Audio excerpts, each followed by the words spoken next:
In den Kommentaren bin ich schon mehrfach gefragt worden, wie laut das Magnorail-System eigentlich ist. Anscheinend ist es besonders laut oder steht zumindest im Ruf, das zu sein.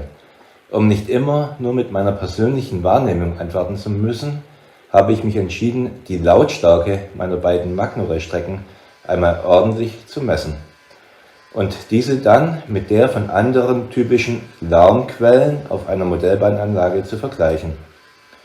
Ursprünglich wollte ich den Schalldruck direkt mit einem Soundmeter, einer App auf meinem Smartphone messen. Laut dieser sind es in meinem Hobbykeller knapp unter 30 Dezibel, also leise.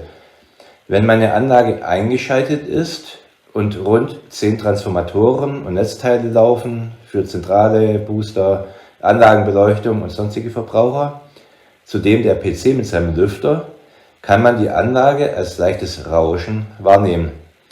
Die App zeigt allerdings keinen Anstieg an, es liegt immer noch bei rund 28 Dezibel. Wenn man im Raum redet, steigt der Messwert auf 60 Dezibel und mehr an, was laut der Lautstärkeskala aus dem Internet auch plausibel ist. Sobald ich jedoch verschiedene typische Geräusche auf einer Modellbahn oder auch das eingeschaltete Magnorail-System messen möchte, zeigt die App keinen Anstieg der Werte, obwohl die Töne sehr, sehr deutlich zu hören sind. Ganz offensichtlich ist die Messanordnung deutlich zu unempfindlich, zumindest im Vergleich zu unserem super empfindlichen Gehör.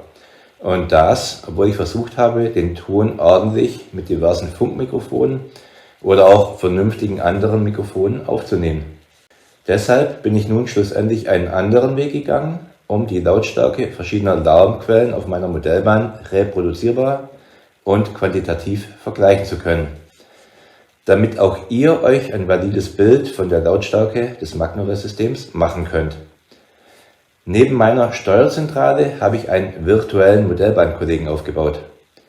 In derselben Entfernung von etwa einem Meter, die auch ein menschlicher Besucher von den Geräuschquellen typischerweise hat. Mit einem guten Mikrofon zeichne ich die Töne auf. In einem ersten Schritt lasse ich sie in meinem Audio-Editor wieder abspielen und zeige im Bild den Lautstärkepegel der Tonspur mit an. Damit sind es zwar keine echten gemessenen Dezibel mehr, man kann die Lautstärke der verschiedenen Quellen aber sortieren und gut miteinander vergleichen. Meine Sprache liegt dabei nur als Vergleich und nicht als Zielhöhe in der Spitze grob bei -10 bis -0.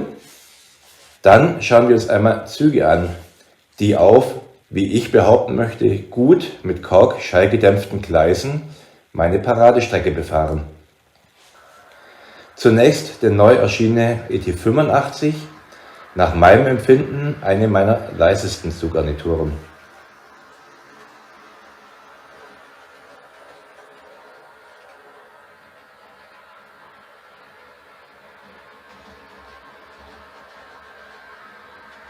Legt mich bitte nicht auf die exakten Pegelausschläge und einen Punkt hin oder her fest, aber das sind im Mittel so ganz grob -37.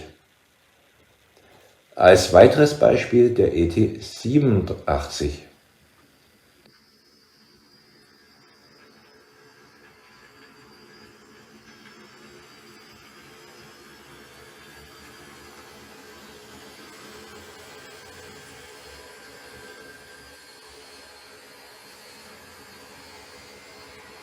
Der bei etwa -35 liegt.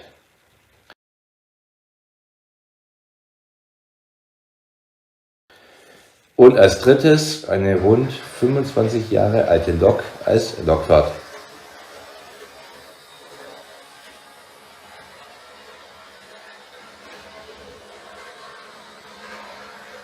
Damals und auch heute immer noch nicht ungewöhnlich laut. Ich würde die V160 bei rund -33 sehen. Mit eingeschaltetem Sound sind die beiden elektrischen Triebzüge selbstverständlich lauter, wobei ich deren Lautstärke nicht verändert habe. Sie ist immer noch so, wie sie ab Werk von Martin ausgeliefert wurde.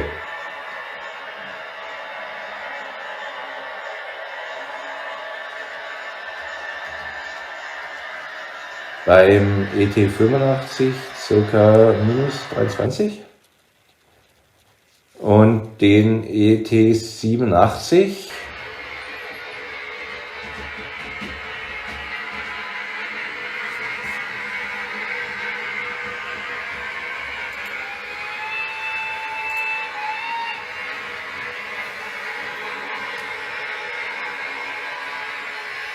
sehe ich bei ungefähr minus 20. Einige zufällig ausgewählte Lokpfeifen zeigen, dass es auch deutlich lauter geht.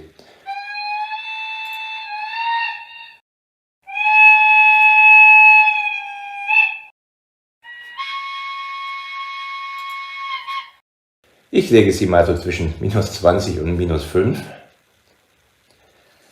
Die Servoantriebe meiner K-Gleisweichen liegen grob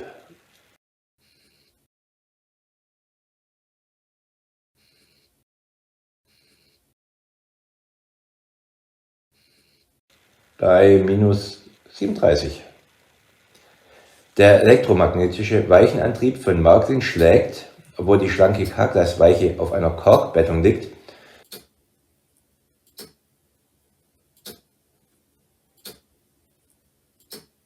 bis etwa minus 27 aus. Der Pegel der Micromotion-Schaukel von Noch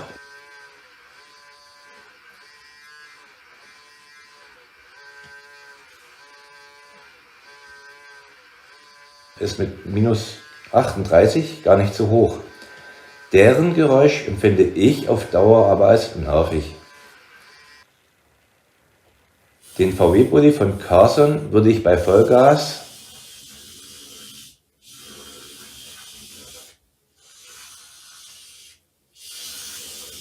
bei rund minus 33 sehen. Nun mein Magnorell-Radler, der auf einer ca. 2,5 Meter langen Kette läuft.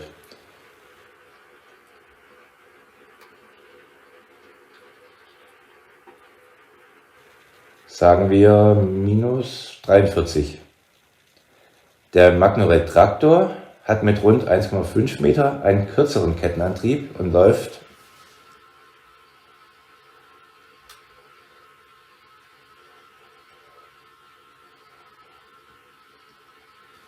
mit etwa minus 45, eventuell einen kleinen Tick leiser. In einem zweiten Schritt möchte ich zudem auch noch das empfindlichste Messinstrument für Lautstärke verwenden, das mir zur Verfügung steht: euer Gehör. Ich werde den Ton verschiedener Geräuschquellen auf meiner Modellbahn direkt kurz hintereinander abspielen, ohne die Audiosequenzen in irgendeiner Form sonst zu bearbeiten. Dann könnt ihr euch selbst am besten ein Bild machen, inwiefern im direkten Vergleich ein Unterschied zu hören ist und was lauter und was leiser ist.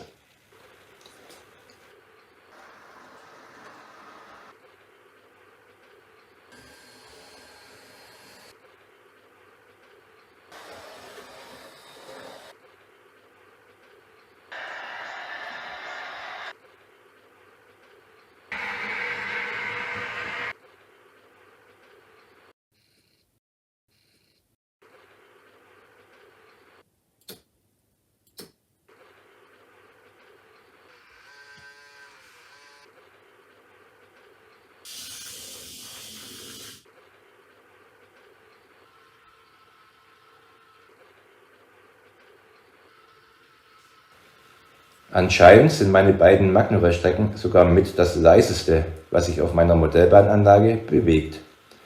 Ob jedoch ein bestimmtes Geräusch dann am Ende als laut oder unangenehm empfunden wird, ist individuell total unterschiedlich und kann eher nicht absolut beantwortet werden. Das sieht man gut an dem Beispiel der Noch Micromotion-Schaukel. Diese ist wohl von der Lautstärke her und verglichen mit anderen Dingen auf meiner Modellbahnanlage gar nicht so laut. Mich persönlich stört jedoch das Geräusch der ansonsten so süßen Schaukel im Dauerbetrieb, obwohl ich gar nicht sagen kann, ob es an der Tonhöhe oder der Monotonie der Geräuschentwicklung liegt. Ob ihr am Ende Magnorell als laut oder gar zu laut empfindet oder nicht, müsst ihr für euch selbst entscheiden.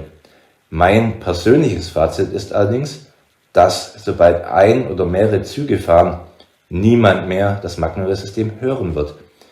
Und der kleine, strampelnde Radler und der wie von Geisterhand angetriebene Traktor sorgen bei meinen Besuchern, selbst bei denen, die ansonsten einer Modelleisenbahn wenig abgewinnen können, für begeistert leuchtende Augen. Deshalb ist für mich die Lautstärke beim Magnorail ehrlich gesagt kein Thema und ich bin immer noch von diesem System überzeugt.